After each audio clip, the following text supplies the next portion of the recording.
erdhëm sot në podcastin e radhës, në podcastin Univlora dhe Adelaida Matuka është një ftuar speciale. Ish studente e Universitetit të Vlorës, përfunduar studimet në bachelor dhe master shkencor në financë dhe më pas jeta e saj akademike vijoi në studimet me doktoraturë në Universitetin e Maceratësit në Itali. Tashmë, ajo është një pedagoge në Departamentin e Ekonomisë në Universitetin e Bolonjës, me eksperjenca, me trajnime, bursa pafund në universitetet të ndryshme. Por, cili është rrugëtimi i Adelaidës që e nxiti dhe e motivoi për të plotësuar në rrugën akademike? Le të shohim hapasapi. Mirë se erdhe, Adelaida. Përshëndetje, mirë se ju gjeta. Është kënaqësi të të Edhe për mua. Dhe kënaqësi që ke qenë pjesë e Universitetit të Vlorës dhe sot ti do na tregosh mbi eksperiencën tënde dhe në veçanti atë që të nxiti dhe të motivoi në gjithë plotësimin e rrugës akademike. Deri tani, se nuk ka përfunduar akoma. Para se të pyes se çfarë të nxiti për të vazhduar studimet në Universitetin e Bolonjës, përse zgjodhe Universitetin e Vlorës në gjithë ciklin që ti ke përfunduar? Universiteti i Vlorës, në situatën që isha unë, në situatën familjare, po flas për vitin 2010-2011, ishte mundësia më e mirë për mua për faktin që ishte afër shtëpisë, nuk do mund të bëja të gjitha sakrificat siç bënin të gjithë studentët e tjerë, dhe në periudhën që unë fillova studimet, sapo ishte hapur dega e kontabilitetit. Ishte një degë e re dhe ishte ajo iniciativa për të bërë dhe për të provuar diçka të re. Ëndra ime në sirtar dikur ishte mjekësia, por për arsye familjare dhe arsye ekonomike dihen të çdo familje. Unë vi nga një familje me të ardhura të mesme dhe fatkeqësisht prindrit nuk do mund ta përballonin studimet e mia në Tiranë. Dhe mendova pse jo, të provoja diçka të re që nuk ishte bërë më përpara dhe u regjistrova në degën e kontabilitetit. Madje kur bëhet transferimi nga shkolla e mesme në bachelor, kam dalë dhe jam renditur edhe në 3 të parët atëherë të degës së kontabilitetit. Ishte diçka që nuk ishte bërë më përpara në Universitetin e Vlorës dhe në kokën time ishte gjithmonë ideja që ishte diçka inovative, diçka që nuk ishte bërë më përpara dhe diçka që do më siguronte me siguri lidhjen me tregun e punës. Teksa ti flet, në fakt të shoh të buzëqeshur edhe të lumtur. Cilat janë mbresat e tua nga studimet e 5 viteve në Universitetin e Vlorës? Sa bashkëpunues kanë qenë pedagogët? Çfarë ju motivonte? Unë kam mbaruar si studimet e bachelorit dhe të masterit në Universitetin e Vlorës dhe ajo çfarë më motivonte ishte puna që kam bërë profesorët gjatë gjithë kohës me ne dhe në të njëjtën kohë edhe unë si studente përpiqesha gjithmonë që të isha konsistente dhe koherente me ato çfarë profesorët shpjegonin. Do të thënë nëse se ne kemi qenë në sistemin që bënim 3 provime, tani besoj se bëhet një provim final dhe ishte motivimi që të dilja mirë, të shpërbleja profesorët për punën që bënin veten, por edhe prindrit për sakrificat që bënin. Dhe mendoj se sot në fazën që ndodhem në jetën time ja ka vlerëtur puna që ata kanë bërë me ne. Angazhoheshit në projekte, biles di nga CV-ja jote që në vitin e parë master, në mos gaboja, në vitin e dytë, ti ka aplikuar edhe për projektin Erasmus. Nuk jam angazhuar në projekte. Në fakt, mendoj se mungesa e informacionit është një ndër problemet që haset çdo student në ditët e sotme. Jo sepse informacion nuk ka, apo nuk ka metoda për të arritur tek informacioni, por nuk mendoj se i kushtohet mjaftueshëm vëmendje, si nga institucione, por edhe nga studentët. Dhe njëjta gjë ndodhi dhe me mua. Unë nuk angazhohesha në projekte, ndiqja vetëm studimet, pastaj kam ndjekur programin e praktikës pasi jam kthyer nga Universiteti i Varshavës që kam bërë Erasmusin atje, por që kam pasur pothuajse zero eksperiencë me projektet. Madje kur kam aplikuar për projektin Erasmus Mundus që fitova në Varshavë, e kam bërë aplikimin në ditën e fundit dhe kam gjetur informacionin rastësisht në Universitetin e Vlorës. Me sa më është më vonë, di që janë bërë prezantime të ndryshme për programet në grupet të ndryshme të bachelorit dhe të masterit, por shiheshin gjithmonë me një hije dyshimi dhe mosbesimi nga nga studentët që kush do na zgjedh ne, nuk jemi mjaftueshëm të mirë, do jetë shumë e vështirë, do me thënë është edhe ajo stepja, trembja për të vajtur përtej Shqipërisë, dhe unë aplikova dhe kam aplikuar ditën e fundit, i kam dërguar dokumentet, madje kur e mendoj dhe tani nuk dija se çfarë ishte transcript of records, që është lista e notave, nuk kisha njohur as me terma përveç se projektit jo, po as me termat e gjuhës akademike që përdoreshin nëpër këto trajnime, nëpër këto projekte.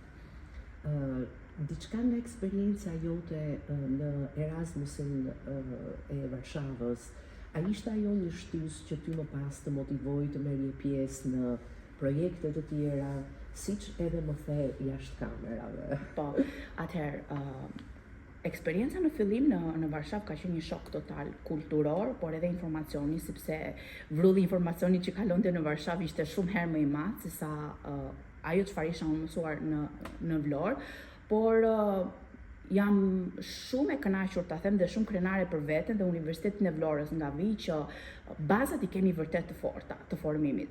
Unë ndihesha vërtet superiore në krahasim me studentët e tjerë për mënyrën se si isha formuar dhe reflektohej edhe në listën e notave që unë kisha kur u ktheva, që ishte maksimumi i notave, dhe shpeshherë profesorët, si të thuash, më jepnin prioritet në shumë gjëra në detyrat e kursit që bënim, apo në trajnime të vogla, në minitezat të vogla që na bën në rast se studimi në klasë, sepse unë isha gjatë gjithë kohës duke folur, edhe pse orët e studimit në Varshavë ishin shumë herë më pak se sa mund t'i kushtoja në Vlorë. Vetëm që aty kishte shumë mundësi për studentët që këtu nuk i kemi pasur.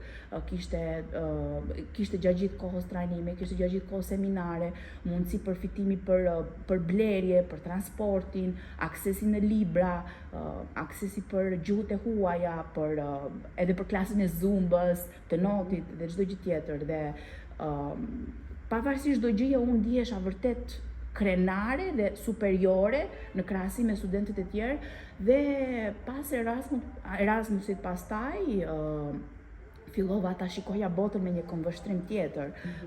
Direkt mbasi u ktheva, aplikova për një trajnim që kishte të bënte me etikën dhe të sjellur publik në Hagë. Ndërkohë ti ishe studente e Universitetit të Vlorës. Universitetit të Vlorës, po. Pastaj, pasi u ktheva nga Haga, shkova direkt në Indi me një shkëmbim tjetër kulturor. Ishin çdo gjë e paguar, edhe si të thuash, Erasmus Mundusi dhe aplikimi që bëra më arriti të kuptoj vërtet se kush ishte ajo mendësia e aplikimeve fituese, se si mund t'i bëja aplikime dhe se si mund t'i fitoja, si mund t'a shqisja veten në një farë mënyre, si mund t'a marketoja veten më mirë. Dhe vërtet më hapi vërtet rrugë Erasmus Mundus. Studimet e tua kur kanë përfunduar, Adelaida? Nuk kam përfunduar asnjëherë dhe në Universitetin e Vlorës. Në Universitetin e Vlorës në 2017. Më pas si vijoi jeta jote akademike, po e quaj? Unë u ktheva në vitin 2017 dhe përfundova studimet edhe 2 lëndë që më kishin ngelur në Universitetin e Vlorës dhe fillova të bëj aplikime për studimet e doktoraturës. Bëra si në Poloni, në Itali, por edhe në shtete të tjera. Aplikime, po. Fillova të bëja intervista. Në disa u pranova dhe në fazat e para, në disa jo, por edhe këto intervistat, këto dështimet më bën shumë mirë, të them të drejtën, sepse fillon që të kuptoj se çfarë kërkohet vërtet nga tregu i punës, çfarë kërkohet për bursa, çfarë kërkohet për aplikimet, dhe pastaj gjeta Universitetin e Maceratës dhe u pranova me 100% bursë atje. Marrëdhëniet e tua, besoj se vazhdojnë me pedagogët e financës apo të departamentit. Cili ka qenë pedagogu më motivues dhe më mbështetës për ty?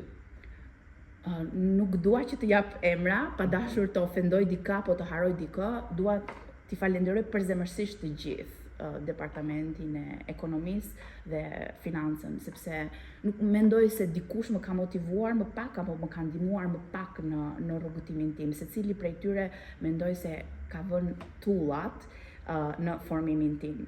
Edhe pa dashur të mërzis dikë, edhe nuk dua që në një farë mënyrë të duke mos mirënjohëse, sepse jam vërtet shumë falenderuese të gjithëve për mësimet që më kanë dhënë, sepse në një farë mënyrë, edhe sikur të kenë kontribuar fare pak, në një farë mënyrë kontributin e tyre në formimin tim e kanë dhënë. Kontributi i tyre besoj se ja vlejti në studimet e tua të doktoraturës. Po.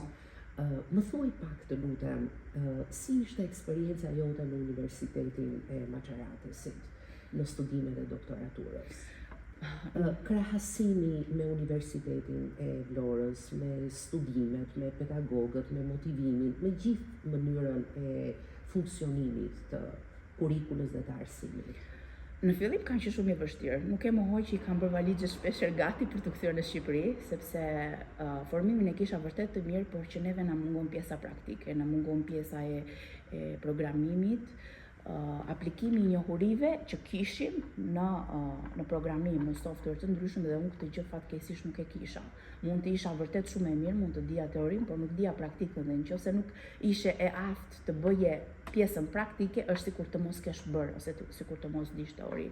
Dhe ka qenë vërtet jashtëmase e vështirë vitin e parë, për faktin që ishte gjuha, më duhet të mësohesha me gjuhën e akademike, me gjuhën e fushës që po studioja, në gjuhën angleze të mësoja të gjitha termat dhe të përballeshe me vështirësinë e ngarkesës. Mendoja se ngarkesa në Universitetin e Vlorës ishte shumë, por që atje ishte super e madhe.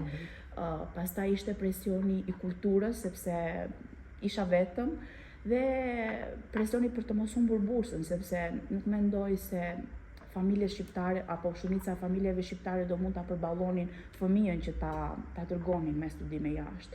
Dhe ka qenë shumë e vështirë për mua viti i parë, të them të drejtën. Por në pjesën e formimit, siç e thash edhe në fillim,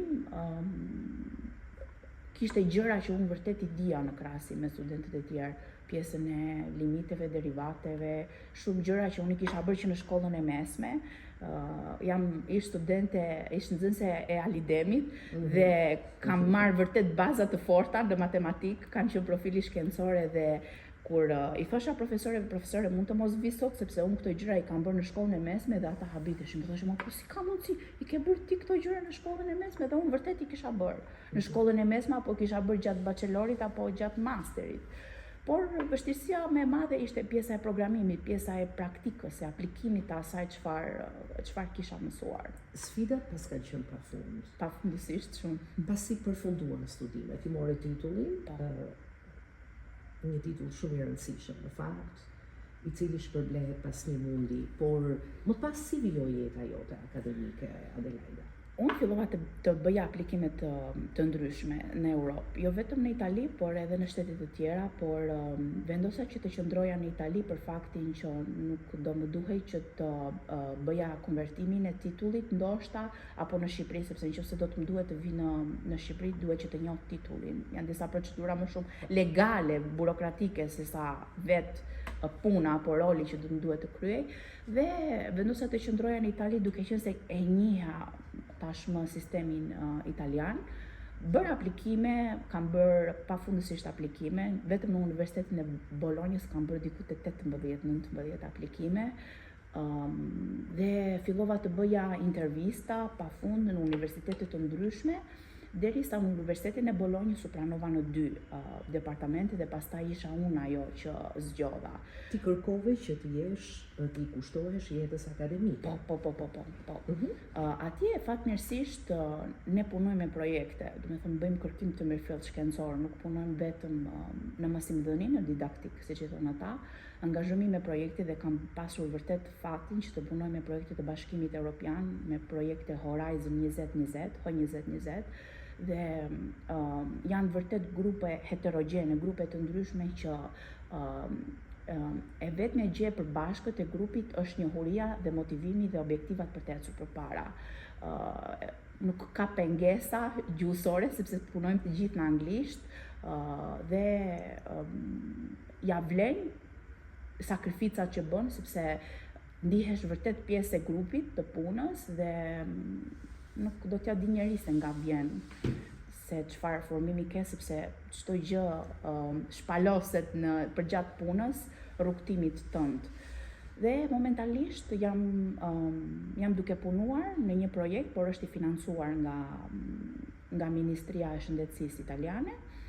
Është ndryshe nga 2 projektet e tjerë që kam punuar, por që jemi duke punuar me spitalet më të mëdhenj atje, me departamentin e kardiologjisë. Cilat janë lëndët që ti Unë kam pas dhënë makroekonomi, kam pas dhënë matematik financiare, kam pas dhënë statistik biznesi dhe momentalisht jam duke dhënë bazat e statistikës dhe ekonometrisë, por në programim. Për mua është një nder shumë i madh, sidomos për mua që kur kam mbajtur nuk di asnjë gjë nga programimi.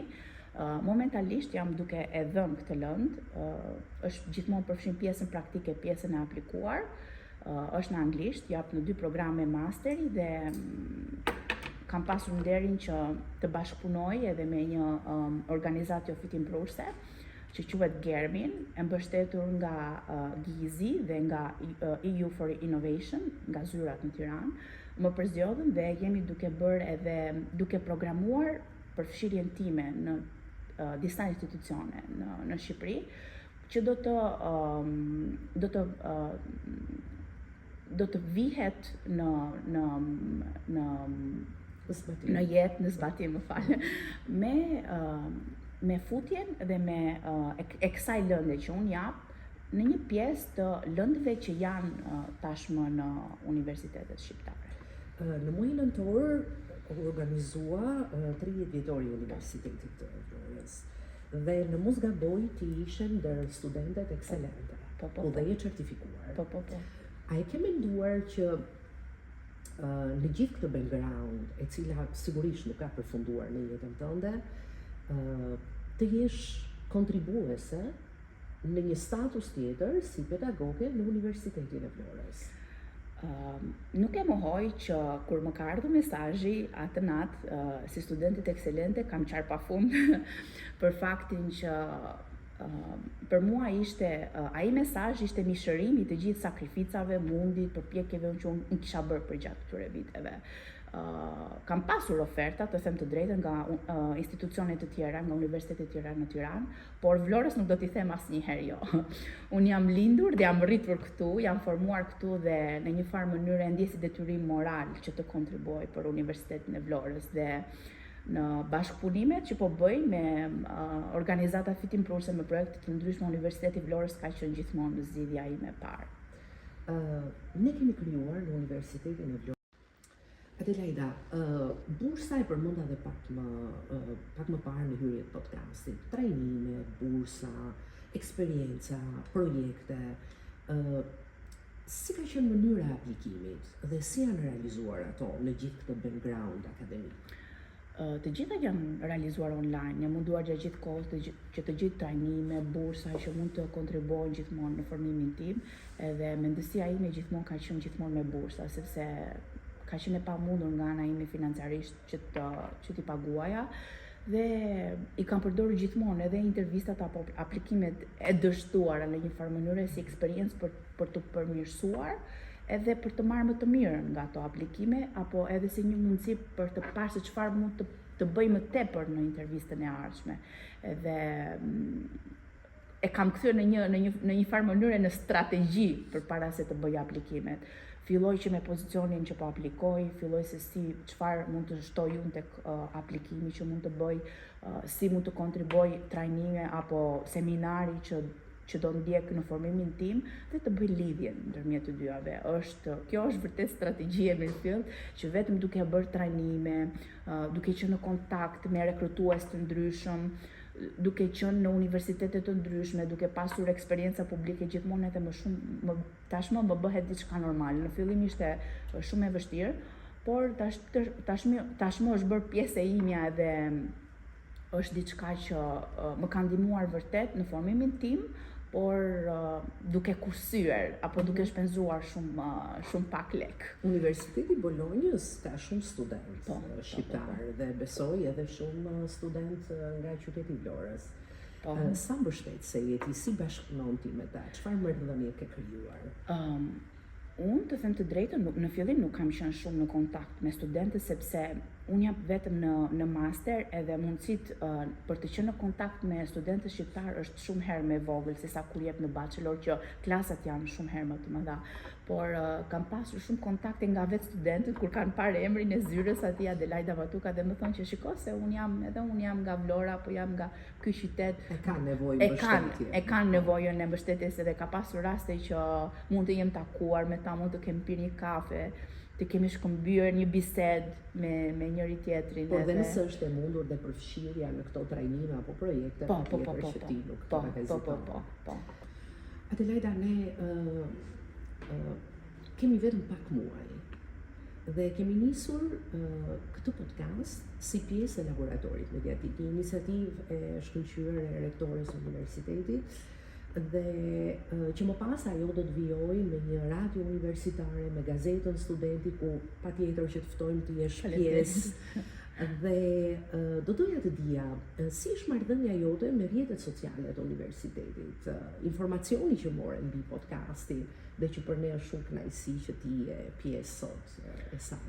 Unë vi nga një ambient akademik ku rrjetet sociale përdoren jashtë mase shumë. Ne kemi një sistem të mirëfillt që studentët na shkruajnë, ku hedhim notat, hedhim leksionet, bëhen regjistrimet, nëse studentët nuk munden bëhen regjistrimet online dhe kur unë kam që studente, kjo gjë ndihej nevoja. Unë e mbaj mend që faqja universitetit nuk ka qenë fare e updateuar, nuk ka qenë e azhurnuar me informacione të ndryshme dhe vetëm pikë referimi që ne kemi pasur kur kam qenë unë studente ka qenë website i universitetit dhe ndonjëherë ndodhte që as website nuk i hidhje një sy në atë kohë.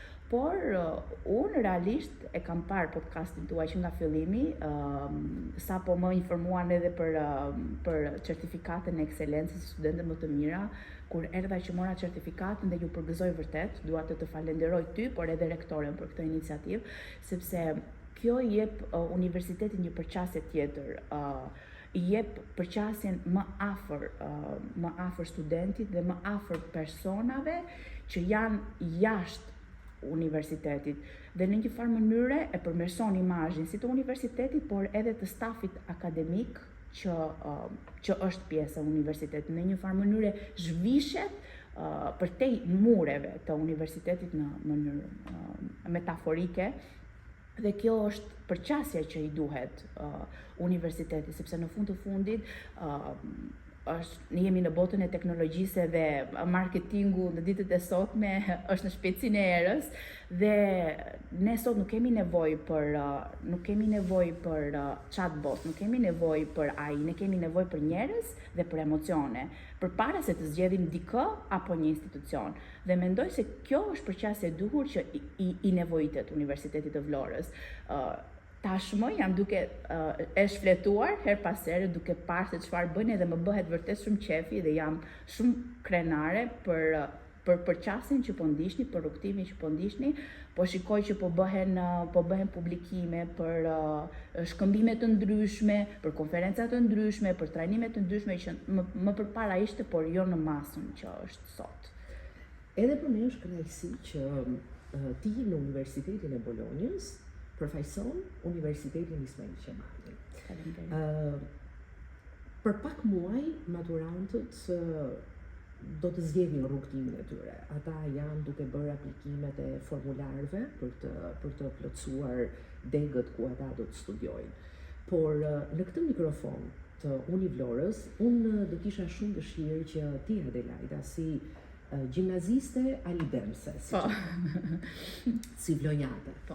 Por edhe si studente e Universitetit Vlorës, cili është mesazhi yt për maturantët, por dhe në veçanti edhe për studentët e Vlorës, të cilët duhet të informohen, siç e the, mbi çdo informacion në mënyrë që të kapin atë që ti e kape në 2015 me Erasmusin e Varshavës.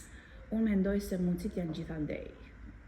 Mjafton që të dish se si të shfrytëzosh. Fakti që ti mund të studiosh në Universitetin e Vlorës nuk do të thotë se të jep më pak prioritet se një universitet tjetër që ndoshta mund të jetë më i famshëm apo i rankuar më mirë se sa Universiteti i Vlorës. Nuk mendoj se ka ndryshime në nivelin e njohurive nëse ti je vërtet i motivuar për të studiuar dhe për të ecur përpara, dhe bazat merren në çdo vend, nëse je i apo e aftë të ecësh përpara. Unë jam mishërim i kësaj gjëje kur pasi vazhdova studimet e mia në Erasmusin, por edhe në eksperiencat e tjera që kam pasur, kam treguar që unë njohurit i kam pasur edhe pse vi nga një universitet i vogël, ku leksioni apo leksionet bëheshin me mundësitë që profesorët kishin, ne shpeshherë mund të na dukej diçka shumë e madhe nëse ndonjë profesor na sugjeronte ndonjë libër në anglisht, ndonjë gjë të vogël, na dukej wow. Edhe me ato mundësitë tona të vogla, por që kthehen frytet i merr shumë të mëdhaja. Dhe dua ta përfundoj me shprehjen që në qoftë se je i aftë, rrugët të hapen në çdo vend. Unë në fakt do doja edhe atë që më mbeti në mendje pak më parë që kur shkova në Universitetin e Italisë për të studiuar për doktoraturë, pedagogët çuditeshin dhe habiteshin me formimin.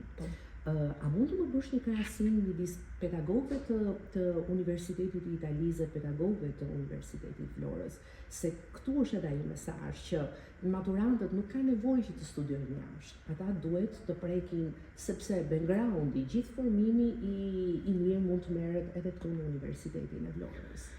Në vitin e parë ne kemi patur provime që duhet të bënim, provime me shkrim, që vlerësoheshin me nota, dhe në bazë të kësaj në fund të vitit çdo shtator kishim vendimin nga komisioni në qoftë se do të kalonim në vitin pasardhës apo jo.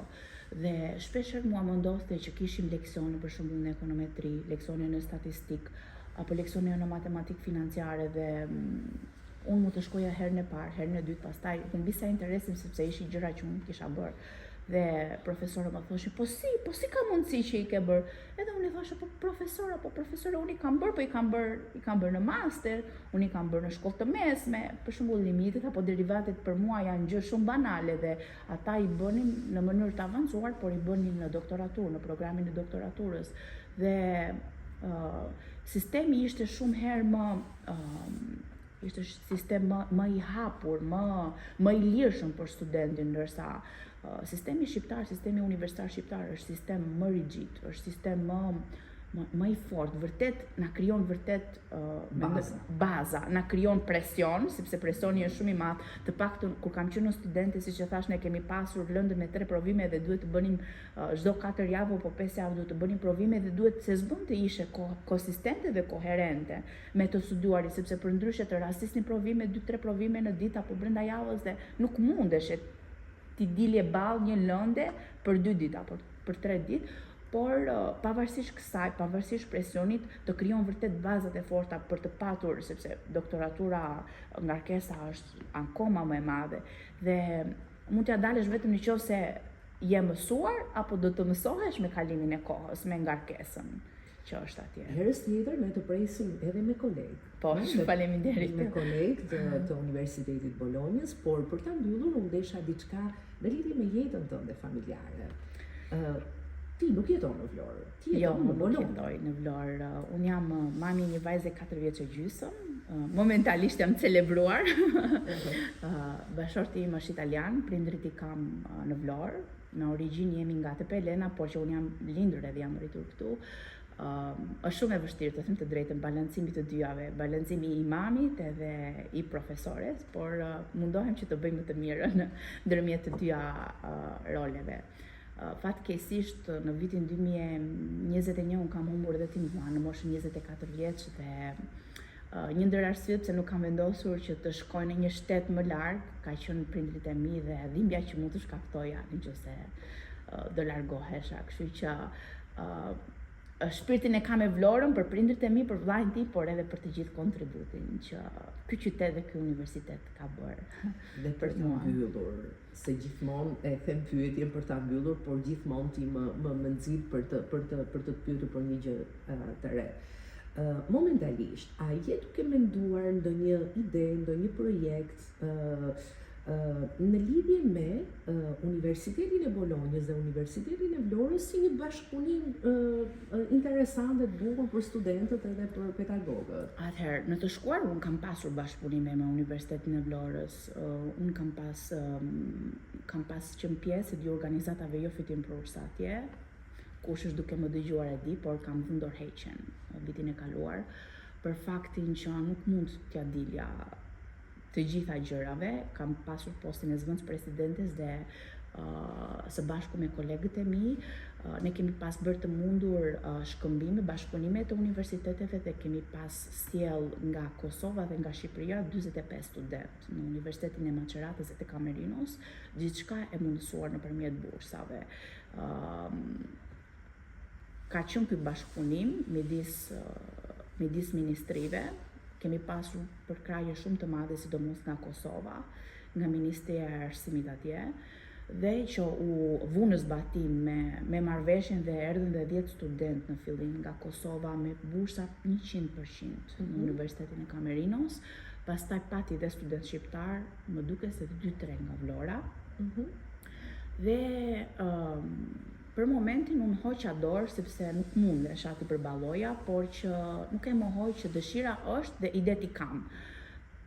Për momentin, në kohën e tashme, diçka konkrete jo, por që ndoshta në të ardhmen po, është e sigurt. Për në shtator. Për në shtator është shumë afër, por që ndoshta për 1 vit apo 2 vjet po. Diçka do të materializohet. Bukur. Një mesazh të fundit si të duash ti për çfarë mendon ti? Për universitetin, për Vlorën, për veten, për pedagogët, për studentët? Unë dua t'i falenderoj juve për këtë podcastin sot, e shijova shumë. Dua t'i falenderoj të gjithë pedagogët të Universitetit të Vlorës për kontributin. Dua t'i them të gjithë të rinjve shqiptarë, sidomos ata të Vlorës, që fakti që vini nga një familje me të ardhurat të mesme nuk do të thotë se keni më pak mundësi se dikush tjetër që mund të ketë më shumë mundësi se ju, dhe në qoftë se do të punoni fort, do t'i arrini ëndrat tuaja. Mos hezitoni kurrë së ëndërruari, sepse vetëm duke ëndërruar mund t'i bëni ato realitet. Faleminderit. Faleminderit ty.